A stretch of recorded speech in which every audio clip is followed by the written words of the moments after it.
On va prier le Béni Créateur que vous avez sur les feuilles.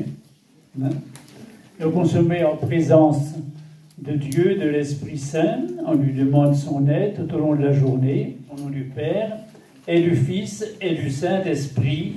Amen. Viens, Esprit Créateur, nous visiter. Viens éclairer l'âme de tes fils. Emplis nos cœurs de grâce et de lumière. Toi qui créas toutes choses avec amour.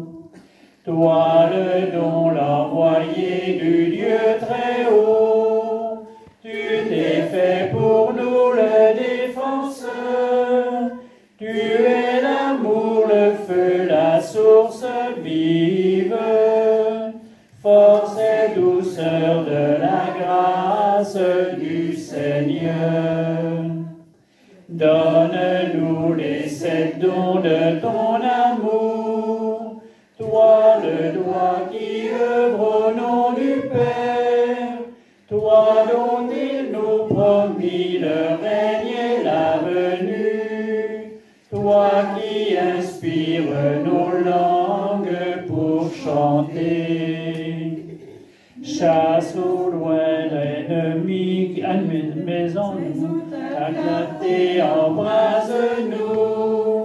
En nos cœurs répand l'amour du Père. Viens fortifier nos corps dans leur faiblesse. Et donne-nous ta vigueur éternelle. Chasse au loin l'ennemi qui nous menace. Hâte-toi de nous donner la paix, afin que nous marchions sous ta conduite, et que nos vies soient lavées de tout péché. Fais-nous voir le visage du Très-Haut, et révèle-nous celui du Fils, et toi l'Esprit commun qui les rassemble. Viens en nos cœurs, qu'à jamais nous croyons en toi. Gloire à Dieu notre Père dans les cieux. Gloire au Fils qui monte des enfers. Gloire à l'Esprit de force et de sagesse, dans tous les siècles des siècles. Amen. Voilà, demandons donc cette force à l'Esprit Saint. Alors je vais parler quelques instants, et je vais vous dire un peu donc ce qui était prévu, mais je ne sais pas si tout le monde me connaît maintenant, ça fait presque 12 ans, ça fait au moins 11 ans, depuis 2010, que je suis aumônier diocésain des équipes du Rosaire, succédant à l'abbé Paris, et donc c'est Monseigneur Lacrampe qui est venu me chercher à Val-d'Aon. Donc je ne suis plus à Val-d'Aon, je ne suis plus à Nancray, et je suis donc à Pontarlier depuis 1 an. C'est loin, oui, mais enfin, d'autres... C'est le retour aux sources, parce que c'est ma première paroisse, Pontarlier. Il y a 46 ans, en 75, eh bien, le 8 septembre, après le pèlerinage de Ronchamp, puisque j'étais à Lure à ce moment-là, eh bien, je suis arrivé le soir, donc, à Saint-Bénigne. Voilà. Mais maintenant, il n'y a plus une seule paroisse, enfin, il n'y a qu'une seule paroisse, avant, il y en avait plein. Et il y avait 15 curés, 15 villages. Maintenant, nous avons 3 prêtres. Nous sommes 3 prêtres. Le père Pascal, que beaucoup ont eu comme curé, à Miseré par là-bas, de la vallée, de la Saône, de quoi? Le Val de l'Oignon, c'est l'Oignon. Oui. Et puis je suis avec un prêtre vietnamien, Pierre. Il y a déjà 5 ans qu'il est à Pontarlier. Alors on essaie d'animer tout ce secteur. Il y a 33 000 habitants à peu près pour 15 villages. Voilà. Et puis il y a des prêtres en retraite, il y a Michel Paris, donc, et puis Gabi Saucier, et puis autour il y a quelques prêtres en retraite aussi, en activité. Alors le thème qui nous était donné cette année, c'était Marie, reine et servante. Vous avez pu voir dans le petit livret. Mais reine, ça ne m'a pas tellement inspiré, j'ai plutôt remplacé le mot reine par mère, et puis servante, même si j'en parlerai, c'est plutôt comme modèle. Alors le thème, c'est Marie, mère et modèle. Alors je vous donne un peu le plan au début de la conférence. Jésus nous confie ce qu'il a de plus cher ici-bas, c'est-à-dire sa propre mère. Il nous confie Marie, il nous confie à Marie. Et à la suite de Saint Jean, nous sommes invités à la prendre chez nous comme mère et comme modèle. Alors il y aura un premier point, notre mère du ciel. On ne peut pas oublier sa mère, même si certains la renient, ça arrive. Et puis, deuxièmement, une mère peut tout entendre, tout comprendre. Elle veille sur nous. Marie est un témoin fidèle, c'est la première disciple. Elle n'est pas sourde. Marie ne garde rien pour elle, mais à tout à Jésus. Marie est sainte, elle est l'Immaculée. Alors je prendrai l'exemple de l'enfant, et puis prier le chapelet. Chaque fois qu'elle apparaît, il y aura de nombreuses apparitions, elle demande de prier le chapelet. Puis deuxième partie, modèle, Marie modèle de foi, d'espérance et de charité. Parce qu'elle est celle qui a dit oui. Elle s'associe pleinement à la souffrance du Christ, elle l'a suivi donc au calvaire, elle demeure la servante du Seigneur, et puis j'aurai une consécration à Marie. Voilà un peu le plan, et puis au fur et à mesure, on chantera aussi « Regarde l'étoile », c'est le dernier chant sur nos feuilles. Alors l'introduction, je vous disais, Jésus nous confie ce qu'il a de plus cher, sa propre mère. Il nous confie Marie, il nous confie à Marie.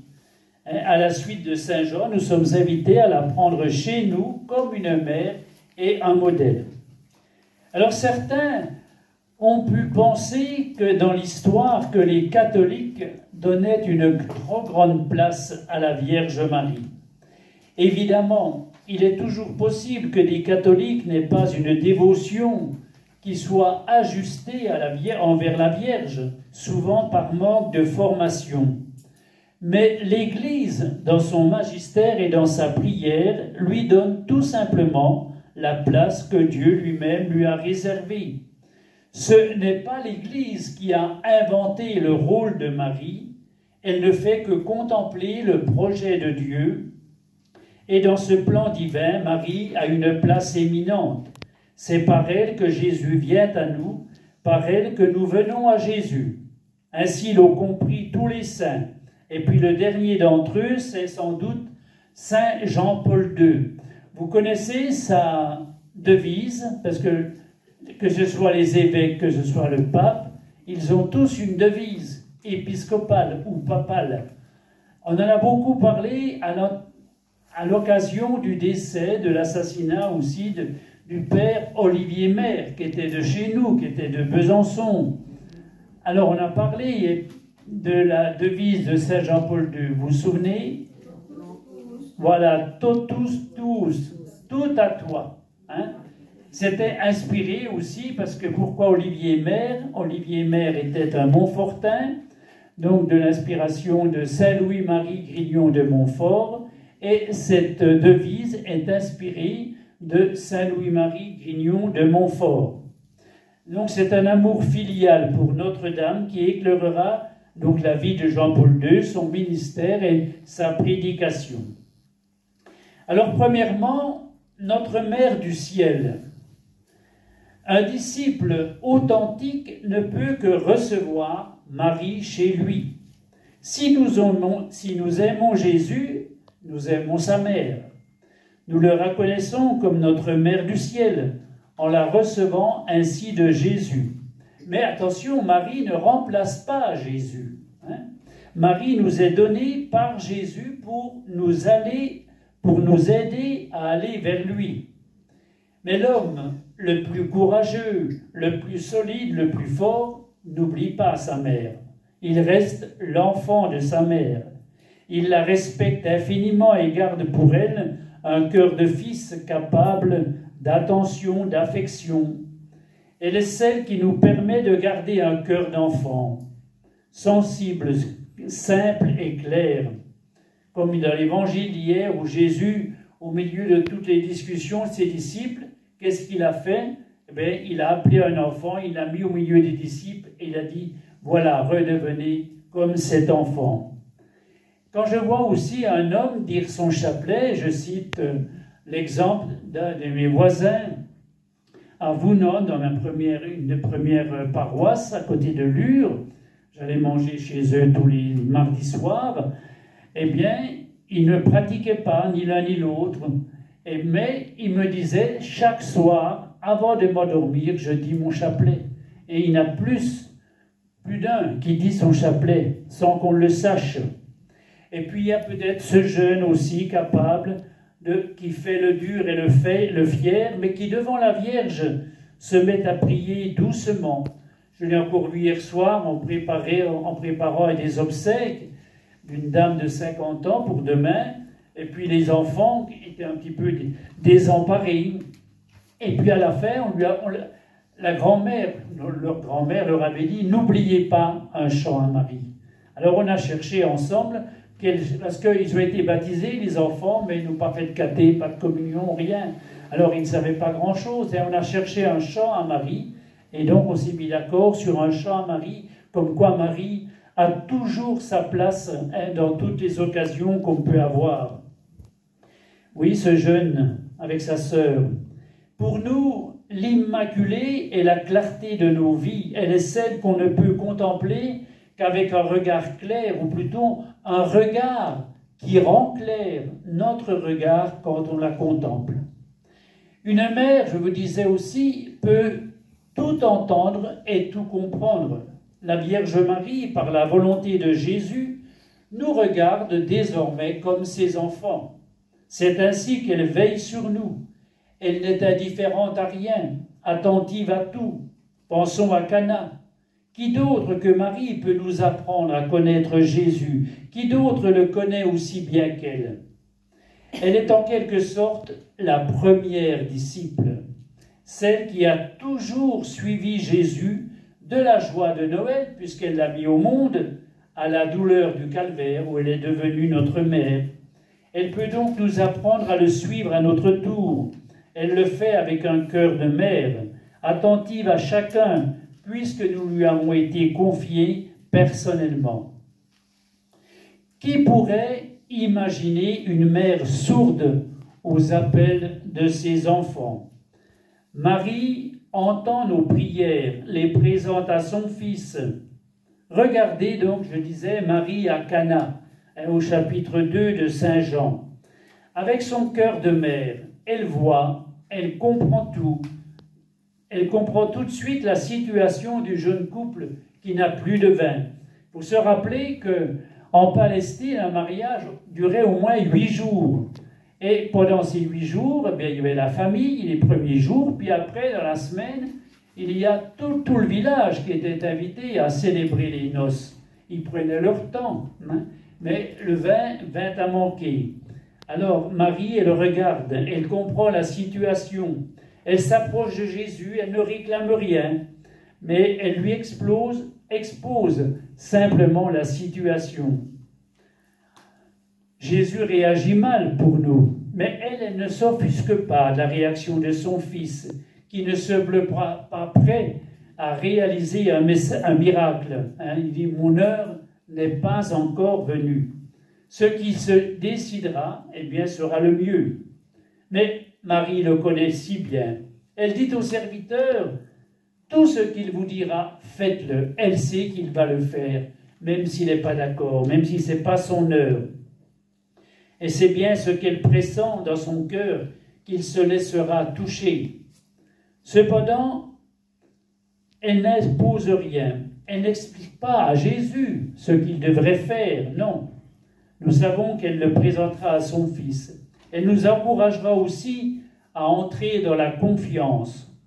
Le miracle de Cana ne se réalisera pas à chaque fois. Bien sûr, Jésus ne va pas non plus guérir tout le monde, va faire des miracles à tire-larigot, non. Mais nous savons que Jésus écoute, qu'il entend toujours. Tout est remis entre ses mains. À nous de faire ce qu'il nous dira et de garder le cœur en paix, puisque nous le savons, quand les hommes aiment Dieu, lui-même fait tout contribuer à leur bien, puisqu'ils sont appelés selon le dessein de son amour.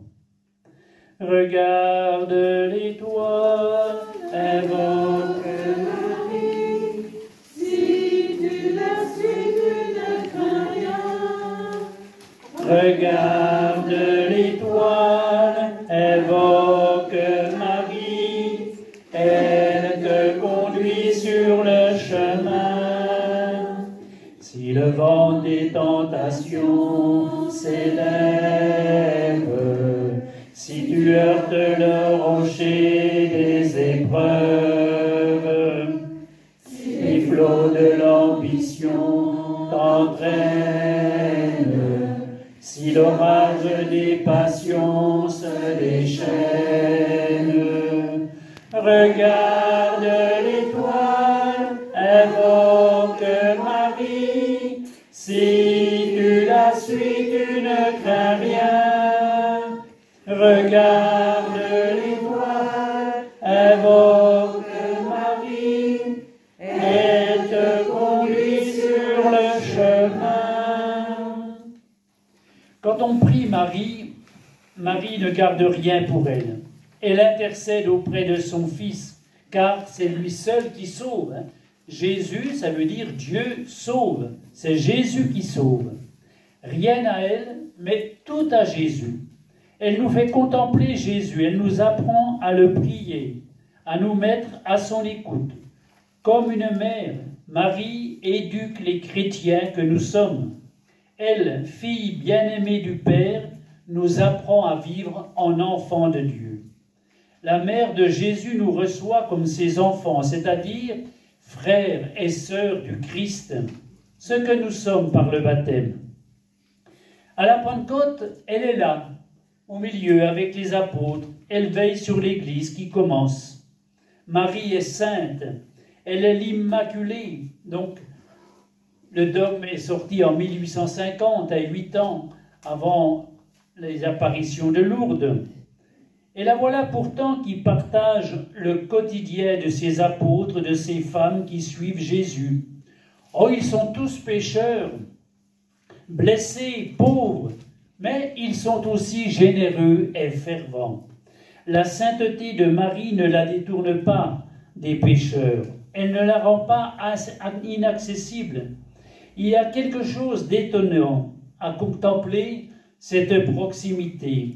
Il est beau et plein de sens de voir ainsi au calvaire la Vierge des douleurs et à côté d'elle Marie-Madeleine. Marie-Madeleine qui revient de loin.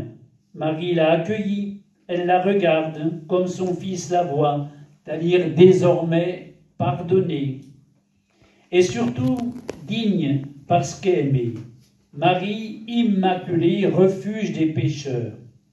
Elle qui est sans péché sait consoler ceux que le péché accable et les amener à son Fils pour qu'il fasse miséricorde. Et puis elle a dû aussi consoler Pierre après son reniement. Puis Judas peut-être, on ne sait pas, mais l'a-t-elle encouragé à la miséricorde.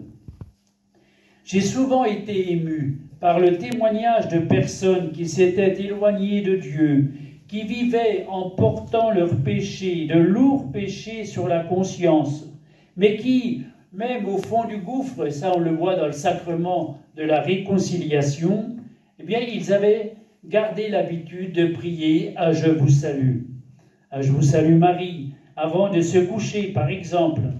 D'autres n'avaient jamais voulu quitter leur médaille de baptême avec la figure, ou bien aussi la médaille miraculeuse de la rue du Bac, On pourrait y voir aussi de la superstition quelquefois, mais je préfère m'émerveiller que ce lien mère-enfant soit si résistant même dans la vie spirituelle. Le plus grand des pécheurs espère encore la tendresse de sa mère. Il n'ose plus des fois s'approcher de Dieu. Il lui faut la main de la Vierge pour qu'il puisse revenir. J'en ai vu ainsi revenir de loin, et je crois que l'intercession de Marie y était pour beaucoup. Sans doute ces Ave Maria, récités même au soir de découragement ou dans la tristesse des lendemains de débauche, les avaient sauvés. Marie, refuge des pécheurs, consolatrice des affligés, pour ceux qui récitent quelquefois le soir les litanies de la Sainte Vierge. Elle n'abandonnera pas ses enfants, qui l'invoquent avec confiance, avec humilité. Une vraie mère reconnaît toujours son enfant, même souillé. Une bonne mère embrassera toujours son enfant, même défiguré. Marie nous aide à garder un cœur d'enfant. Oh, cela n'est rien d'infantilisant, mais c'est simplement la clé pour entrer au ciel. C'est Matthieu qui nous dit ça au chapitre 18. Un enfant, réfléchissons ce qu'est un enfant. Un enfant, il a deux qualités qu'on peut transposer à la vie spirituelle et qu'il nous faut donc cultiver quel que soit notre âge. La première qualité, c'est que l'enfant reconnaît qu'il ne peut se suffire à lui-même. Un enfant sait qu'il a besoin pour vivre d'un autre. Il accepte facilement de recevoir. Il y trouve même sa joie, comme l'écrit Bernados dans le journal de curé de campagne. L'orgueil, après ça vient à l'âge adulte, nous pousse au contraire à ne rien demander, pour ne rien devoir à personne. L'homme peut aller ainsi jusqu'à penser qu'il peut se passer de Dieu, qu'il peut devenir même son propre Dieu. Vous savez, c'est la tentation de la Genèse. Vous serez comme des dieux, dit le serpent à Ève. Au contraire de l'enfant qui fait confiance naturellement à ceux dont il dépend, l'adulte a bien souvent tellement de mal à vivre avec cette confiance humblement. Et puis il y a une deuxième qualité de l'enfant, c'est sa capacité à croire simplement. Un enfant fait naturellement confiance dans la parole des adultes. Alors c'est pour cela qu'il faut faire attention à ce qu'on dit devant un enfant.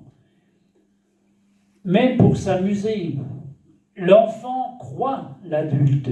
Il écoute, il donne sa confiance. L'adulte, donc nous avons du mal à croire. Il nous faut des preuves, il nous faut des assurances, il nous faut des contrats, il nous faut des plans B. Et il a peur de se faire avoir. Nous avons peur de nous tromper, d'être trompés. Nous avons peur de choisir, de nous engager. Il est fort aussi pour se faire des nœuds au cerveau, comme on dit. Il voudrait encore maîtriser le mystère. Le saut de la foi lui semble vertigineux. L'adulte veut tout comprendre avant, comme un préalable. C'est une excuse pour ne pas s'engager. Comme votre cœur est lent à croire, dit Jésus aux disciples d'Emmaüs.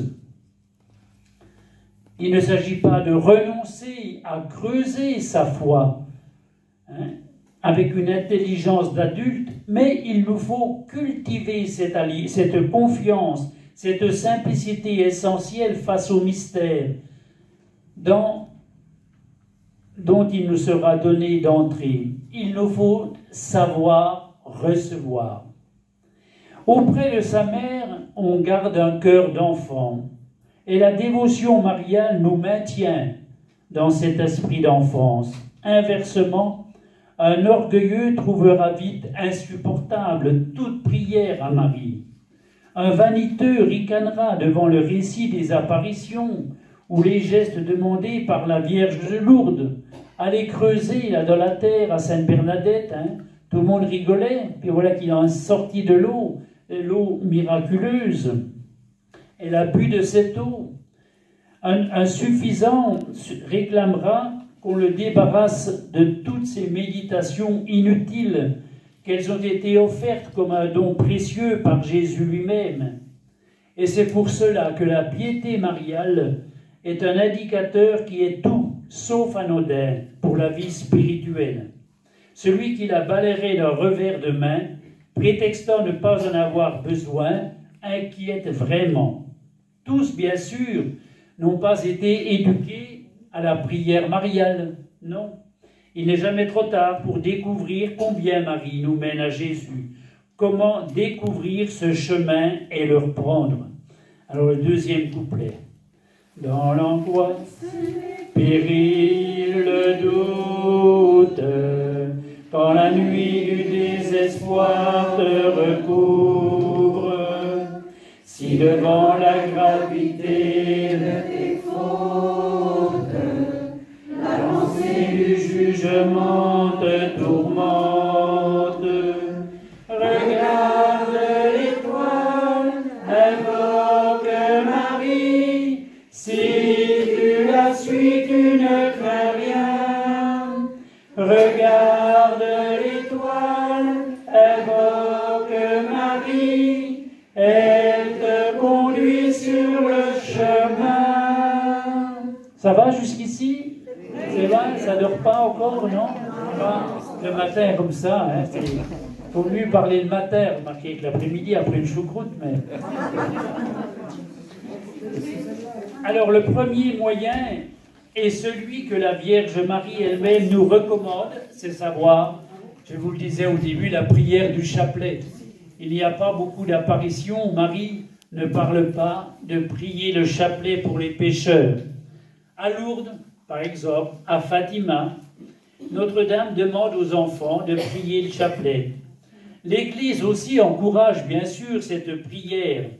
Par exemple, le pape François qui a impressionné le monde en octobre 2018. Avec un ton d'une grande gravité, il a supplié les catholiques de reprendre la prière du chapelet face aux multiples attaques du mal contre l'Église. Et puis aussi, pour la pandémie, il a demandé qu'on prie le chapelet. Le chapelet, c'est une arme redoutable dans le combat spirituel. Ceux qui veulent tout intellectualiser s'inquiètent. Ne serait-ce pas là du rabâchage? Quel intérêt? Toujours répéter la même chose. Mais l'enfant, lui, ne se lasse jamais de dire son affection à sa mère. Et le chapelet nous fait prier avec les mots du ciel et de la terre. Ce sont les mots du Christ lui-même avec le Notre Père. Ce sont les mots de l'ange Gabriel à l'Annonciation. Puis la dernière récollection nous a demandé, mais d'où vient le chapelet? Qui c'est qui a inventé le chapelet? Vous savez comment il était apparu le chapelet? Voilà, Saint Dominique, au XIIe siècle, hein, qu'il a reçu de Marie. Il y a beaucoup de tableaux dans les églises où vous voyez la Vierge avec un chapelet au bras, Saint Dominique qui est à genoux, qui le reçoit, puis à côté, en face de Saint Dominique, il y a une dame, Catherine de Sienne aussi. Hein, ils sont les deux à recevoir le chapelet, parce que au XIIe siècle, au XIe, XIIe siècle, eh bien, les gens ne savaient pas lire, pas beaucoup lire, il n'y avait pas beaucoup de livres, il y avait déjà... Alors, quelle prière dire? Eh bien, c'est là que Marie lui a dit, ben voilà, récitez le chapelet, et Saint Dominique a répandu le chapelet, donc, dans son ordre, et puis après autour de lui. Hein.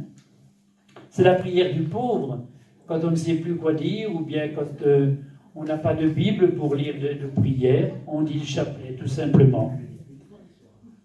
Le chapelet qu'on garde dans sa poche aussi nous rappelle ce conseil de Saint Bernard, regarde l'étoile, hein, invoque Marie, c'est ce qu'on chante là.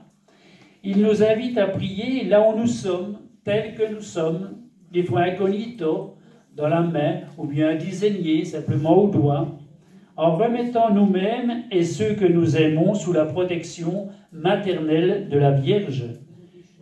Comment?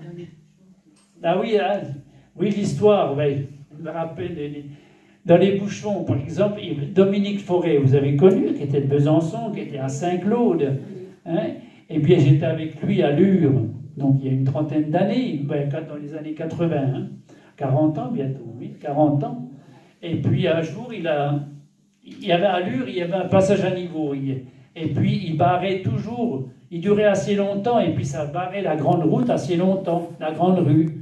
Alors lui, il avait trouvé dans une homélie, je me souviens encore de son homélie, il a dit « Prenez votre chapelet, moi j'ai le temps de dire 1 ou 2 dizaines, puis je ne trouve pas le temps long, puis je suis quitte de m'énerver contre ce passage à niveau qui ne se lève pas, ou bien que ce train qui n'arrive pas, ou bien des fois les trains, vous savez, ils avancent puis ils reculent, là, ils font des manœuvres à la gare, alors ça dure un certain temps. Il dit, prenez le chapelet, dites votre chapelet, vous voyez, c'est pas nouveau, hein, il y a 40 ans qu'il disait ça, Dominique, déjà. Ah oui. Nous méditons donc avec le chapelet les mystères de la vie de Jésus, et nous allons à Jésus. Marie veille sur nous, nous rappelle que nous ne sommes jamais seuls. Pour ceux qui souffrent de la solitude, je leur dis aussi, priez votre chapelet. Oh, c'est rasoir. Ben oui, des fois, c'est... Vous savez, il y en a qui n'aiment pas. Mais puis il y en a d'autres qui en disent un rosaire, 2 rosaires par jour, hein, ça dépend. Alors nous rejoignons aussi ceux qui prient Marie au même moment dans le monde. Imaginons tous ceux qui prient Marie, qui disent le chapelet au même moment, retrouvant donc pour quelques instants leur cœur d'enfant. Alors il y a le malade sur son lit d'hôpital, il y a la carmélite hein, dans le silence du cloître, il y a peut-être le lycéen dans le bus qui le ramène chez lui, l'enfant dans le secret de sa chambre, ou bien encore ce vieux pape courbé sous le poids de sa charge, seul dans son oratoire, quand l'aube se lève sur la ville éternelle. Familles qui sont dans la joie, celles qui sont dans la peine, père ou mère dans les bouchons, voilà, c'est là, sur la route du retour, épuisés par une journée de travail, celle ou celui qui est resté à la maison, qui attend. Il y a les fiancés, il y a ce prêtre qui confie ses brebis pour lesquelles il aimerait tant être un bon berger. Oui, ce serait beau si on pouvait voir tous ces ave qui montent vers le ciel au même instant. 3e couplet. Si ton âme est envahie de colère, jalousie et trahison te submergent. Si ton cœur est englouti dans le gouffre, emporté par les courants de tristesse, regarde l'étoile, invoque Marie, si tu la suis, tu ne crains rien. Regarde l'étoile, invoque Marie, elle te conduit sur le chemin. Alors voilà ma première partie, grande partie de Marie, hein, notre mère. Et puis deuxièmement, une partie qui sera plus courte, Marie, modèle de vie, d'espérance et de charité. La lecture des évangiles, en suivant la présence humble et discrète de la Vierge Marie, nous la révèle comme un modèle de foi, d'espérance et de charité pour nous tous. Même si on n'en parle pas beaucoup de Marie dans les évangiles, eh bien, elle est quand même un modèle, parce qu'elle est celle qui a cru en la promesse, hein, c'est le mystère de l'Annonciation. Elle a accueilli la parole de l'ange Gabriel. Elle a librement dit oui au projet de Dieu. Elle a peut-être réfléchi un petit peu, mais comment va-t-il se faire, puisque je ne connais pas d'homme, ou je suis vierge. Mais elle a dit oui tout de suite. Elle s'est offerte tout entière dans ce oui. Elle a donné sa vie ce jour-là. Et ce même oui, renouvelé dans les joies, au soir de Noël, comme dans les peines, sur la route de l'exil ou du calvaire. Elle nous offre donc un exemple de fidélité et de confiance, alors même que sa vie fut tellement bousculée, éprouvée.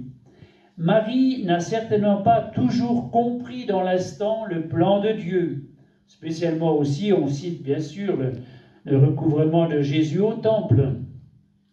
Mais elle était heureuse de faire la volonté de Dieu.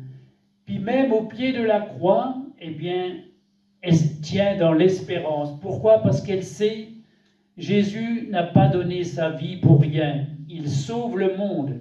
Et c'est cela qui la réconforte aussi. Elle ne s'arrête pas sur sa propre souffrance. Elle s'associe pleinement à la passion de Jésus, le console, la rencontre de Jésus et de Marie. Et il la soutient, elle l'encourage. Pourtant, elle souffrait. Mais dans cet échange de regards, Jésus trouve la force d'aller jusqu'au bout. C'est la 4e station du chemin de croix. Jésus rencontre sa mère. On pourrait méditer des heures sur cet échange de regards, ces gestes d'amour d'une mère pour son fils martyrisé, défiguré par la violence des hommes. Mais c'est un cœur à cœur silencieux, au milieu du vacarme, des coups, peut-être des cris. Cet instant d'infinie tendresse et de compassion au cœur du déchaînement de haine et de violence.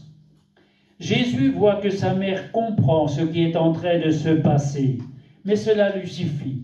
Les coups se mettent à pleuvoir, la progression douloureuse vers le calvaire reprend. Mais Jésus n'est plus seul, sa mère est là, elle est fidèle. On peut prier Marie la Vierge à l'aide de toutes les prières. Dieu sait s'il y en a des prières, des chants, des poèmes que nous ont transmis nos aînés. On n'a pas tout inventé. Il y a des tas de chants aussi, oui. Le peuple chrétien a toujours aimé chanter Notre-Dame. Je prendrai simplement, s'il y en a qui connaissent, la prière du Sum Tuum, je suis tout à toi. Sous l'abri de ta miséricorde, nous nous réfugions, Sainte Mère de Dieu. Ne méprise pas nos prières quand nous sommes dans l'épreuve, mais de tous les dangers, délivre-nous toujours, Vierge glorieuse et bénie. Et puis, il y a aussi la consécration de Marie à Marie dans la version brève de Saint-Louis-Marie Grignon de Montfort. Moi, j'étais au séminaire à Pelouzet, donc il y a presque 60 ans maintenant, alors il y a déjà un certain temps, et à Pelouzet, il y avait les Montfortins, donc qui ont été créés par Saint-Louis-Marie Grignon de Montfort, à Montfort-sur-Meux. Alors je vous lis la consécration. Peut-être que vous avez d'autres actes de consécration. Avant, au baptême, il y avait toujours un acte de consécration. Mais maintenant, on ne le fait plus beaucoup parce que les jeunes parents ne savent pas ce que c'est. Et puis, j'ai été surpris à un mariage, j'en ai 2 mariages seulement, où j'ai vu les jeunes déposer leur bouquet de fleurs. Après le mariage, ils allaient quelques instants à l'autel de la Vierge déposer leur bouquet, la mariée, le bouquet de mariée, et puis se consacrer à Marie. Puis après, ils revenaient. Tout le monde attendait. Je n'ai vu que 2 mariages dans toute ma vie, comme ça. Alors, je ne sais pas si vous l'avez fait, vous. Oui, ben c'est bien. Et puis, il y a les consécrations des religieuses aussi. Il n'y a pas que des laïcs. Alors, voilà ce qu'il nous disait, Saint Louis-Marie Grignon de Montfort. « Je vous choisis aujourd'hui, ô Marie, en présence de toute la cour céleste, pour ma mère et ma reine. Je vous livre et consacre en toute soumission et amour mon corps et mon âme, mes biens intérieurs et extérieurs, et la valeur même de mes bonnes actions passées, présentes et futures, vous laissant un entier et plein droit de disposer de moi, de tout ce qui m'appartient, sans exception, selon votre propre plaisir, à la plus grande gloire de Dieu dans le temps et l'éternité. Amen. » Vous voyez, c'est vraiment là une consécration totale à la Mère de Dieu. Et puis il y en a une autre aussi, mais je ne vais pas la lire, c'est la prière du Père Léonce de Grand Maison, au fin 19e, début du 20e siècle. Alors cet acte de consécration, qu'on peut retrouver aussi peut-être Dans la neuvaine, si vous faites des neuvaines à Marie, par exemple pour l'Immaculée Conception, vous savez, on reçoit des images avec acte de consécration aussi. Hein. C'est une belle démarche spirituelle que de renouveler sa consécration à Marie. Bien, je rappelle, le jour de notre baptême, nos parents ont voulu nous confier à la prière de la Vierge. Il est beau et précieux, en grandissant, de confirmer cette consécration, de choisir de la vivre, afin de remettre toute notre vie sous le regard de la Vierge, en lui demandant de nous amener plus sûrement à Jésus. C'est une manière de prendre Marie chez nous, à l'exemple de Saint Jean, de la reconnaître comme reine et comme notre mère. Comment ne pas encourager aussi d'aller en pèlerinage vers tous ces sanctuaires de Notre-Dame? Vous savez combien il y en a en France de sanctuaires, Notre-Dame? Plus de 2900. Enfin, il y en a des petits, il y en a des grands. Mais à Besançon, il y en a où? Nos chapelles des Buis. Notre-Dame-du-Chêne. Après, plus haut, Remonot. Il y a Notre-Dame des Grands Combes des Bois aussi, dont c'était la fête dimanche, la Salette. Il y a Notre-Dame de la Grâce-Dieu. Vous savez, il y en a. Notre-Dame de Lourdes au Bison. Oui, il y en a tant qu'on veut. Hein. Il y a Remonot, Notre-Dame de Remonot. C'était aussi la messe spéciale dimanche, hein, à Remonot. Hein. Et puis, Notre-Dame des Ondes, c'est un tableau, là, oui. Hein. Mais autrement, en France, il y a Rocamadour, vous connaissez, hein, Rocamadour. Il y a bien sûr la Salette, beaucoup y a été. Il y a Pontmain, hein, sur le toit, là. Il y a l'île Boischard, on en parle un peu moins, mais on en parle quelque temps ces temps-ci. Notre-Dame de Lijon. De Lijon. De Lison. De Lijon, oui. Il y a Mont-Roland, Notre-Dame de Mont-Roland. Il y a Notre-Dame du Los, près de la Salette. Notre-Dame de Fourvière, à Lyon. Notre-Dame de la Garde, à Marseille. Cotignac, non, c'est Saint-Joseph. Ah non, il y a les deux. Il y a les deux. C'est le seul lieu au monde où la Sainte Famille est à Paris. Ah oui. Cotignac. Vous connaissez Cotignac? Oui. Vous voulez en parler, François? Après? Oui. Parce qu'ils en reparlent, là. Il y avait un pèlerinage à ces temps-ci. Il y a le Puy-en-Velay. Il y a bien sûr Notre-Dame de Paris et puis la médaille miraculeuse à Paris aussi. Puis Notre-Dame des Victoires à Paris. Voilà, il y en a. Donc c'est la diversité culturelle et sociologique de la foule qui est là. Toute l'Église est là et toute l'Église se rassemble dans ces lieux de pèlerinage. Marie est une mère pour tous. Le peuple de Dieu s'y retrouve avec tous les visages, riches ou pauvres, malades ou en bonne santé, jeunes ou vieux, petits ou grands pécheurs. Dans un monde si blessé, nous avons besoin de la tendresse de Marie, de sa beauté si pure. Marie, étoile de nos vies, clarté de nos âmes, prie pour nous et conduis-nous vers ton Fils. Un quatrième couplet. Elle se lève sur la mer et l'éclaire, son éclat et ses rayons illuminent. Sa lumière resplendit sur la terre, dans les cieux jusqu'au fond des abîmes. Regarde l'étoile, invoque Marie, si tu la suis, tu ne crains rien. Regarde l'étoile, invoque Marie, elle te conduit sur le chemin. La coda. Si tu la suis, tu ne dévis pas. Si tu la pries, tu ne faiblis pas. Tu ne crains rien, elle est avec toi. Et jusqu'au port, elle te guidera. Voilà. Donc j'ai terminé ma conférence, et puis ce chant. Alors maintenant on va passer aux questions, mais Si vous voulez savoir quelque chose sur Cotignac, eh bien, François va nous parler de Cotignac.